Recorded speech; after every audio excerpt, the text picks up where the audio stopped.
in the marketing to men, they're presenting this caricature of what they think men are. Maybe that's hunting, maybe that's, bench pressing however many pounds, whatever it is. Maybe it's sitting on a truck bed. Conservatives are accused of gender reductionism all the time. We're accused of pigeonholing the sexes into these neat little groups of, women are women and men are men, and they're doing the exact same thing in their marketing. And I think the reason is because maybe their female voters actually crave external masculinity, the LARPing of masculinity, but they want them to vote for the Democrats. So they basically want them to present masculine, but not actually act out their masculine values. It's time for the Michelle Tafoya podcast. There is clearly a gender gap in this election. Welcome, everyone. I'm Michelle Tafoya. That was Caroline Downey, and you're going to hear more from her. She is a staff writer for the National Review. She is a visiting fellow at the Independent Women's Forum. She is a Logos Fellow at the Manhattan Institute. She is a conservative woman, young, who has a really interesting, her thumb is on the pulse of this gender gap. What is happening to young men and women when it comes to this election, when it comes to the issues that are prominent in this election? And her background is really interesting, and you're going to hear about it. And we're going to talk about this because it really is amazing that so many women are okay with the illiberalism that's out there. Like, it's one thing to be a liberal woman, right? But it's another thing to embrace so much of the progressive ideology, which is out there and trending Marxist. So we're going to get into that fascinating conversation with her. Please don't forget to subscribe. I don't ask enough because I'm not good at asking for stuff, but I've got to remind you, please subscribe. We'd love to have you never miss an episode of this show. We have so many fascinating guests, and Caroline is one of them. She's got just a great background, and she's a lot younger than I am. So her take on this is very different. She's our guest next.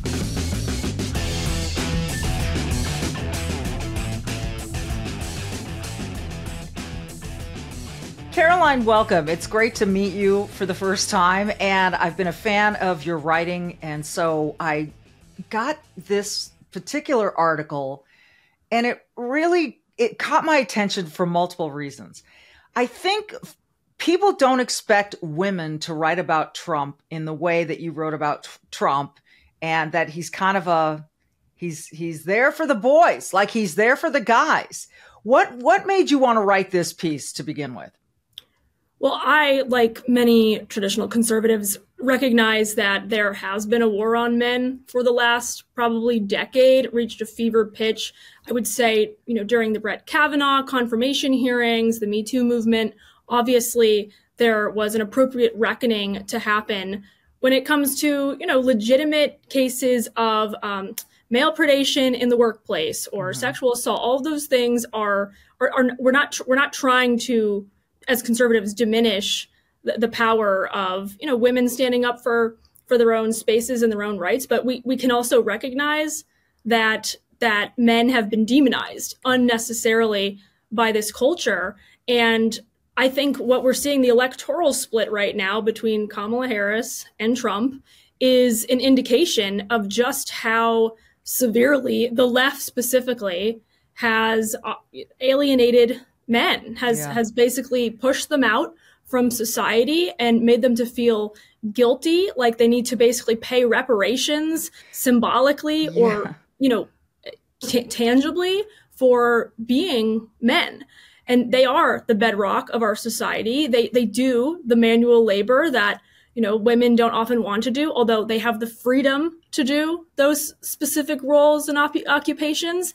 That doesn't change the fact that we need strong men. We need strong male leaders. And I think the reason why so many young men specifically are attracted to Trump's platform is that he's not asking them to apologize for who they are. Mm-hmm. He's saying, I want to uplift you. I don't need you to, basically repent for what you are.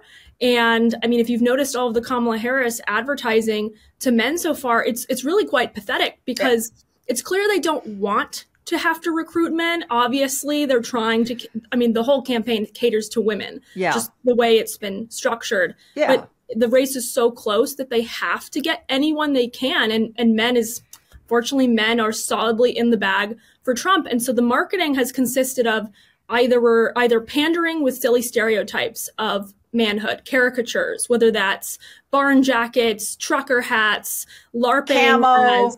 Yes. Rifles that they can't load. Right. Hunting and, hunting and angling and fishing. It's like, that actually doesn't describe what men are or what they care about. They care about safety in our communities. They care about their jobs.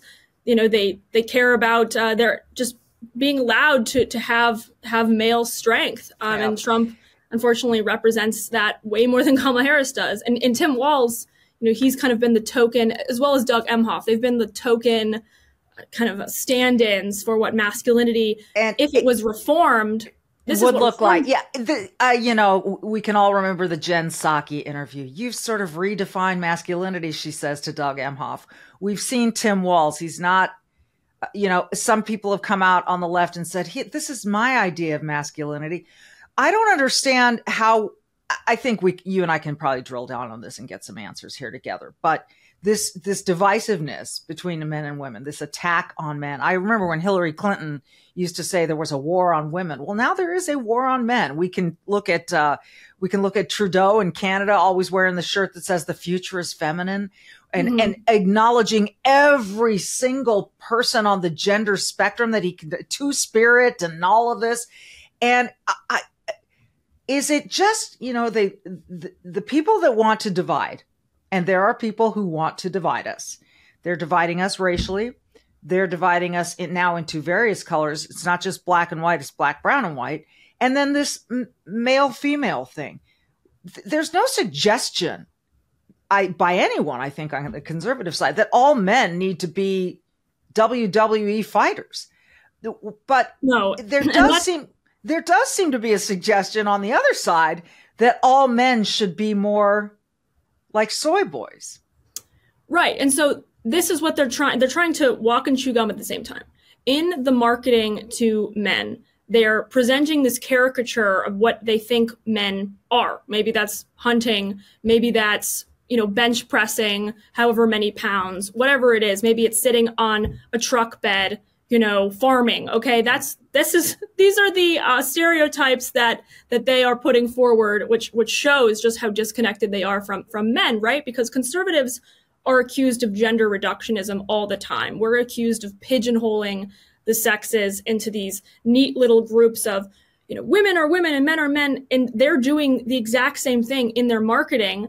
And I think the reason is because maybe their female voters actually crave external masculinity, the LARPing of masculinity, but they want them to vote for the Democrats. So they basically want them to present masculine, but not actually act out their masculine values, which would be crime is rampant in so many areas across this country.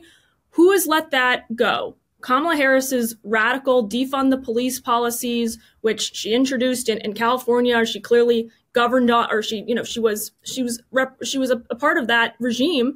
And if she's elected, she's going to do the same thing where anarchy will reign. And that doesn't resonate with men who are in touch with their masculinity. They want protection. They want provision for their families and their communities. So basically the marketing is asking them to reject who they are, but it shows that women, they kind of want, some of these liberal women who are voting for Kamala Harris, they want both. Yeah. They want the appearance of masculinity, but they don't actually want them to vote for the logical extension of that, which is Donald Trump. Yeah. It's not Kamala Harris. Yeah. It's interesting too, because when you look at the Trump-Vance campaign, it's not like Trump is in a weight room benching. It's not like Vance is, getting in the ring in an octagon or anything like that. These are just two guys, right? And a lot of people, you and I both understand there are a lot of people who have visceral reactions to either or both of them for whatever reasons, for things that they've said, for ways that they've presented. But they are supported, I think, because they're just by men, because they're just authentically who they are. I don't know why we need to go about labeling all these different types of masculinity in order to define what or who a man is. Why can't this guy be himself and that guy be himself? And why is that there's no theater involved? There's no theater. Yeah. There's no acting involved. It's an energy. I hate to boil it down to vibes, which is exactly what the Kamala Harris campaign was running on for the opening stretch, since her bid, which came out of thin air, as we know, was completely, it was anointment. It was a coronation. But the vibes are pretty clear that for Trump and for Vance, they just convey strength. They convey leadership and direction. And I mean, like I said, it's those issues of prosperity, of economic growth. Those are things that men, that gives them hope, especially if they have families, that they can succeed in America, that they don't want to be complicit in neglect of their families and communities. They generally want them to thrive. And Trump and Vance, their economic proposals, and we have the legacy of the last 4 years, enabled young men to thrive in a way that they hadn't before, and older men as well. And so that, I think, is it comes down to the energy that they convey, but also the policies. The policies are pro men, pro family. I would argue pro women. They're pro women, but unfortunately, that's been drowned out by the left's programming, which is essentially running on one issue for women, and that's the bulk. That is the issue.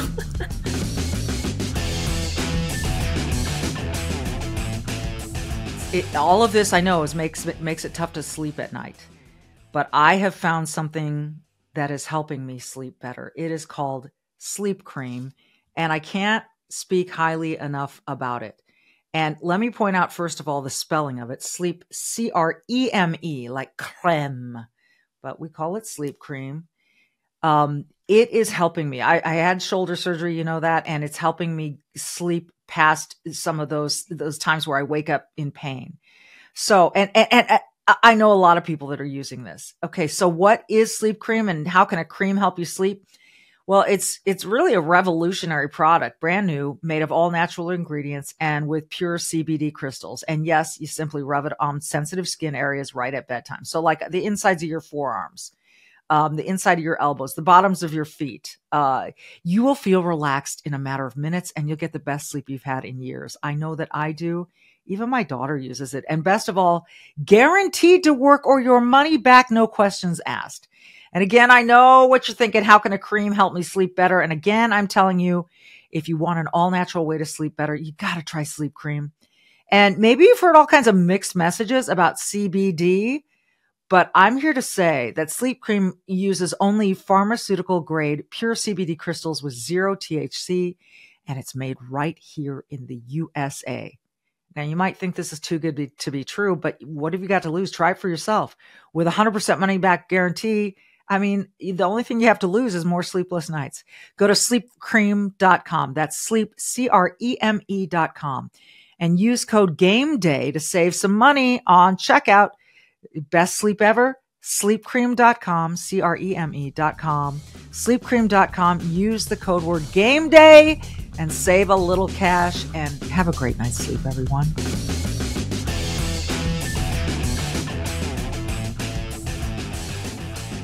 There's no question. I mean, they continue to harp on Roe v. Wade being overturned and the 3 justices that Donald Trump picked, as if they didn't have to be confirmed, that this is all just Trump picked them, put them in there, stuck them in there, and got what he wanted.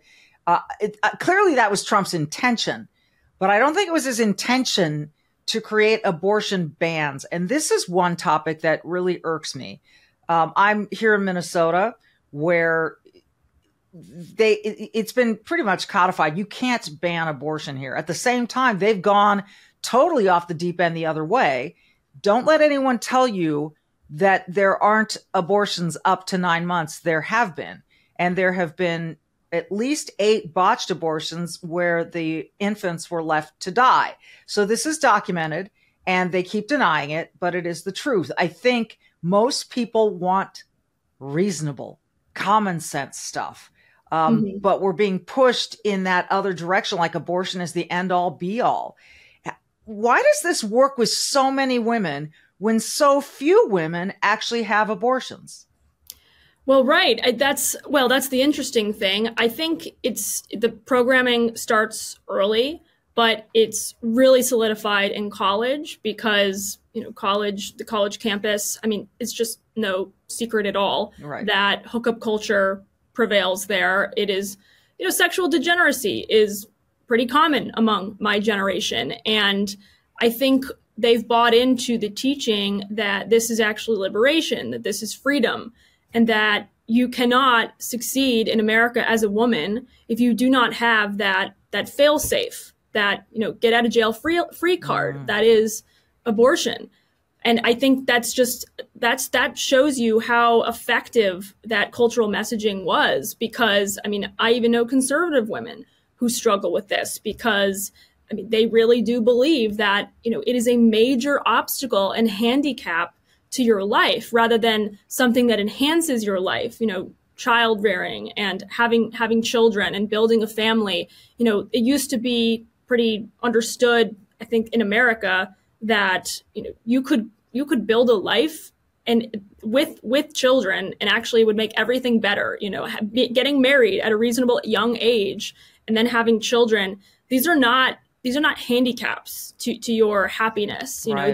If done correctly, if you choose the right spouse and then, you have children and you grow your legacy, this is all contributing to the good life rather than detracting from it. And somehow we've degenerated so much in this culture to thinking that it's actually, I have liberal friends who, they're not like rabidly liberal, but they're like moderately liberal. They think, an unplanned child or whatever you want to, like, that's how they would phrase it, is like a parasite. Like they genuinely, it's terrifying to them. Something that has to be eradicated. Yeah. And it just, I don't know where they got that idea.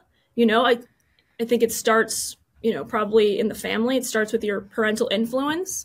I think if you didn't have maybe a strong father figure or even a strong mother figure that could show you, what there was also a lot of shaming of women back in the day who got pregnant in high school, who got pregnant before they graduated high school, for instance. And so maybe one way to shed that shame was to shed the baby. Full transparency, and my viewers know this, I am pro-choice to a point. I don't believe in abortion past the first trimester. And by the way, anyone that tries to equate abortion with a D and C, which I've had plenty of, sadly, because of my own infertility issues, they're not the same. They're not the same. So anyone who says, well, I had to have an abortion because something was wrong with it, that's not the same thing. And so there's just so much fear around the whole thing. I want to go, though, real quick here from fear to kind of almost the comedy of this, because in your piece, you talk about these cards that were put out.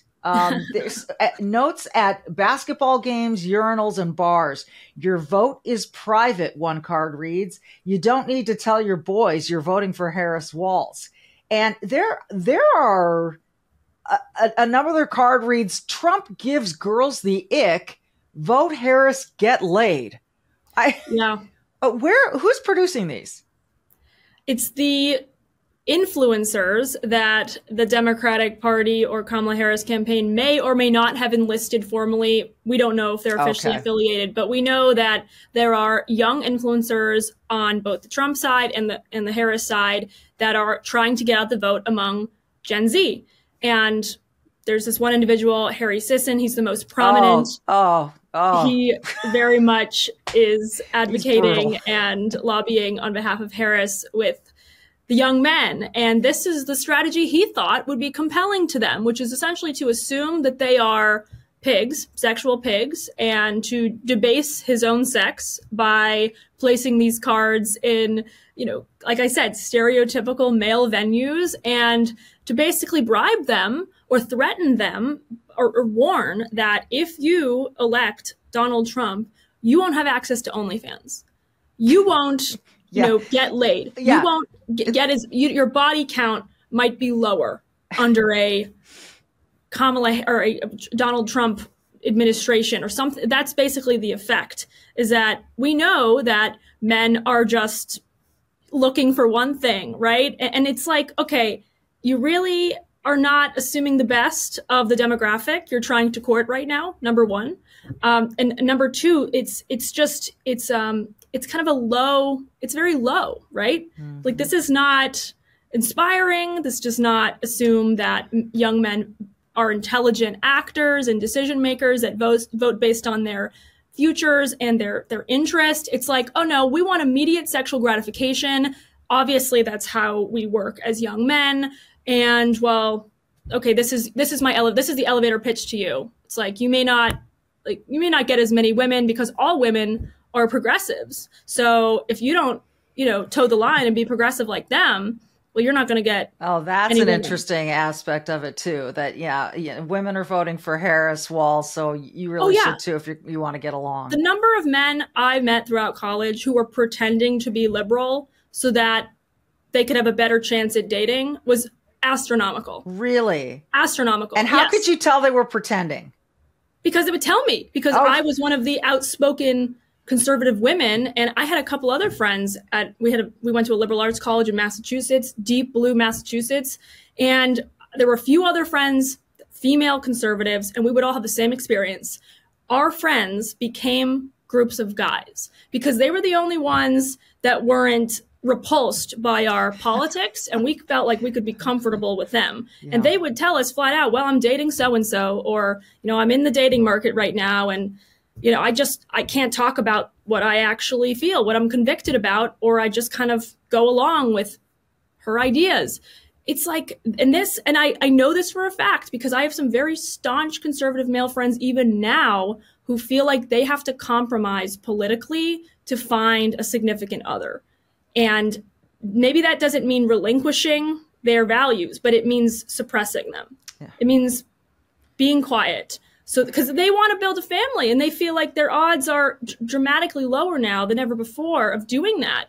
Because, most young women are just liberal. Yeah. Yeah, this is where it really gets interesting to me that the left has co-opted women in a way, whether it's through the abortion stuff. You've got Taylor Swift saying, I think the Harris Walls team, she's a gifted leader and they'll do better on issues like abortion and LGBTQ. It's like, are those the only issues you care about? Because I'm thinking that, young Jocelyn Ungary, who was murdered in Houston, will never have access to reproductive freedom because she's dead, because the border allowed someone to come across and a criminal and kill her. And we could go on with the examples of this. And this is a legitimate question in the quote unquote conservative movement. How did young women become so left leaning, and why are they lurching even further left?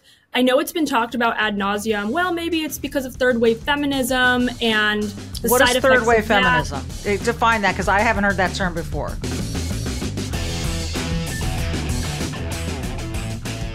I want to talk to you about health insurance and how much you're paying and how it might be different if you find another way. And I'm talking about ShareRight, ShareRight.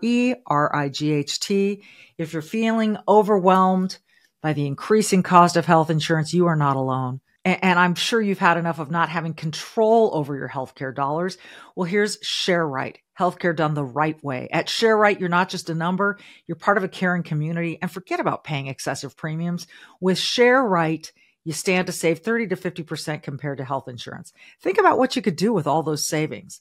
But beyond just the savings, ShareRight ensures you have access to the care you deserve right when you need it, from routine checkups to unexpected emergencies. With ShareRight, your healthcare is their top priority. Empower yourself today. Take control of your healthcare costs. Visit shareright.org/Tafoya, Tafoya, to learn more and see how much you can save. Visit shareright.org/Tafoya. That's SHARERIGHT.org/Tafoya, Tafoya, for healthcare done the right way.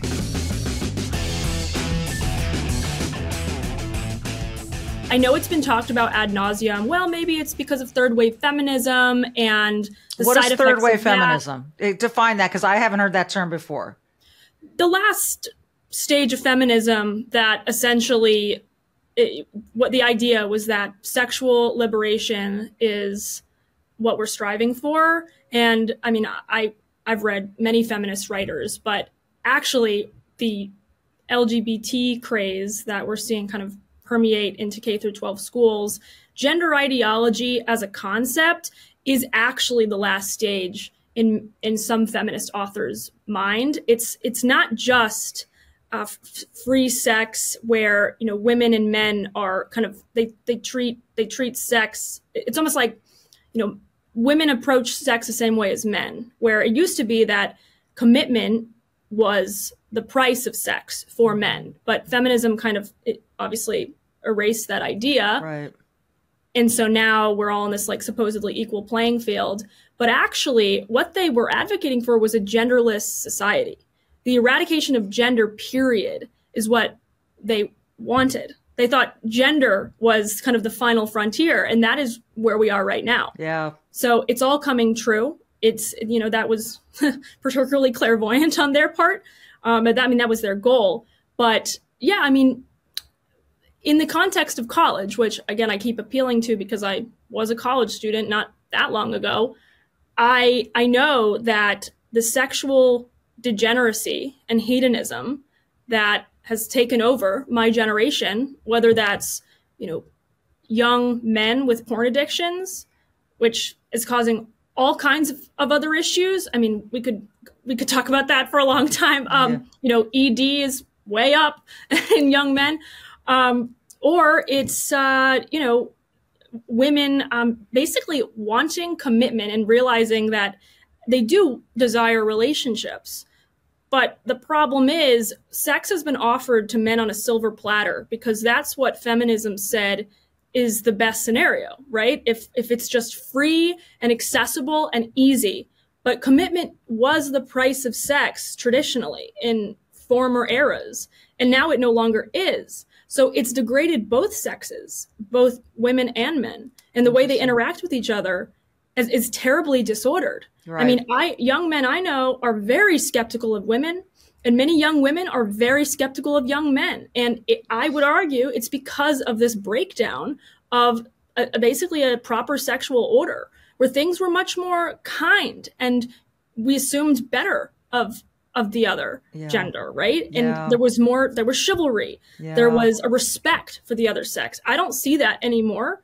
And my logical conclusion is because of sex and because of what has happened to it. It is no longer sacred among my generation. Yeah, well, not even close. Yeah, I mean, we can look at the way that some young women dress these days and understand that there's just not a lot of modesty out there. It's certainly, you know, what gives me hope, and I'll tell you this, is I have a 15-year-old girl, and she is nothing like this, and her friends are nothing like that. They're disgusted by most of the boys at school because they're rude or whatever, but I don't think it's because of sex. And I certainly know they're more concerned with grades and athletics and these other things. Now, maybe I just fell into some luck because I do see what you're talking about. And it's gone so far as to, you know, we're talking about producing children now outside of a uterus, like in an ecto-uterus environment, where some young women have said, that'd be great, because then we'd finally be equal. And I got to say, as a woman who went through terrible infertility and finally had one child and adopted another, I'd give anything to have like a dozen kids and carry them myself. There's nothing, talk about power, talk about this gift, talk about I mean, Look, just I mean, I'm a triplet. I'm an IVF baby. right. You know, my mother pursued this as a last resort because Yeah. there were no other options, and Right. she was desperate. That being said, you know, she did pursue the corporate career for a long time, and it kind of hit her later in life that she actually wanted children. Yep. And I would argue that, you know, she was a boss babe, and I admire her greatly, but her and other women of her generation that, you know, they were working in the 70s and the 80s on Wall Street, they were probably fed the wrong idea at the time, which was to postpone childbearing as long as possible. I mean, because you can. I mean, and even then there weren't as many reproductive technologies as there are now. Yeah. But then it was, I mean, she was the second class of Yale that accepted women. Wow. So, I mean, she was part of the breaking glass generation of women. But, you know, there were consequences later on, which is that she almost could not have children. And if she could have done it all over again, she tells me very, very often, she would have had more children. And I think there is something beautiful about a woman embracing her nature. And yes. I mean, it's, of course, the human experience is baffling and weird for men and women. Like, just being in a human body, it's like, oh gosh, like my body is capable of that and it can do this. But I think there is a real liberation for men and women that comes when we just accept our nature. We don't try to go to war against our nature, and we just lean into it and we try to work with it rather than kind of suppress it as long as possible. Because sometimes it comes back to bite you. Like, and all I have is the anecdotal evidence from my mother, which is she would have probably done it differently. Yeah. You know? I gotta say, I'm really glad I waited for the right man to marry. And there was a period of time in my life where I felt the age issue coming on and thought maybe I just ought to have a child by myself because I really wanted children. Fortunately, it all worked out in the way that I believe was planned for me. And I'm so grateful, and I can't wait to have grandbabies.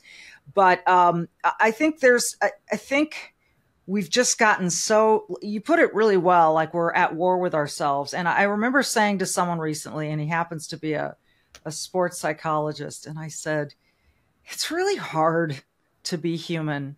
And he immediately just said right back to me, that's why so many people work so hard not to be.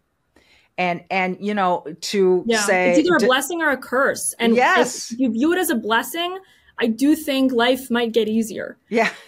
And accept that there's going to be adversity. I think these parents that want to coddle their kids along and say, oh, you know, maybe you were born in the wrong body. Let's address that. Let's solve the problem medically or with something. Oh, that's a major scandal. Yeah. Last thing I'll ask you is, in all of this mess, where we are, and I do see glimmers of hope, and I have to cling to the glimmers of hope that I see, Caroline, but what gives you hope? I think what gives me hope are the conversations I do have with young women and young men that are more traditional leaning, and they are not, quote unquote, drinking the Kool-Aid. I was just in Arizona, which is kind of a mixed bag politically. As I'm sure you know, I was at Grand Canyon University talking to some young women. I was delivering a speech to them, and these were just very wholesome, intelligent ladies that they brought their significant others to the speech, and they were all these very supportive gentlemen, and you could tell that they were on the right track, and they had, you know, great heads on their shoulders. They were well read. They were sweet, and I just looked at them and I was like, man, you know, this is a pocket of optimism right here. And I know that there are young people in our generation, my generation, rejecting the dogma everywhere. They're just, unfortunately, like I said, being drowned out by the others. And so, I mean, and I think the fact that young men are trending towards Trump, to me, is a positive development, because it shows that, you know, they're not going to just take it lying down. You know, they're going to stand up for themselves and their futures. And I think that's a positive sign. So, and, you know, college campuses are, to me, a kind of a hotbed a breeding ground for a lot of badness that obviously not just, sexual decay, but also Marxism. Yeah. And yes, I think a lot of families and young adults are questioning the value of elite academia, so to speak, and considering other vocations, whether that's trade schools or there are alternative colleges out there that either don't accept federal funding, so they're not beholden to the federal government when it comes to kind of curricula. They haven't been captured. Their administrations haven't been captured by ideologues. There are other schools out there that are, kind of bucking the trend, and that's a positive sign to me as well. So I do think there's more demand than ever for a cultural reset because, if I could give you a bottom line, final word is that young men and young women are not happy. Neither of them are happy. So okay, we achieved the final frontier. We are approaching a genderless society. We have, third wave feminism has been instituted. So, women can do pretty much everything that men can do. And those who argue otherwise are delusional. Okay. There's really very few things in our way. So why aren't you happy? Yeah. So what's wrong?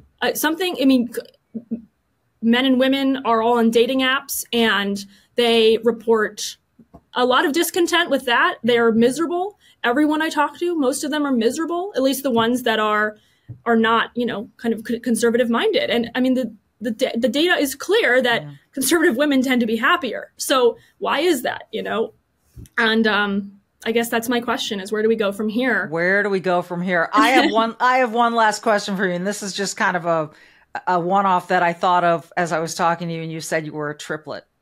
So 3 kids, raised at the same time, genetically very similar, but certainly not identical.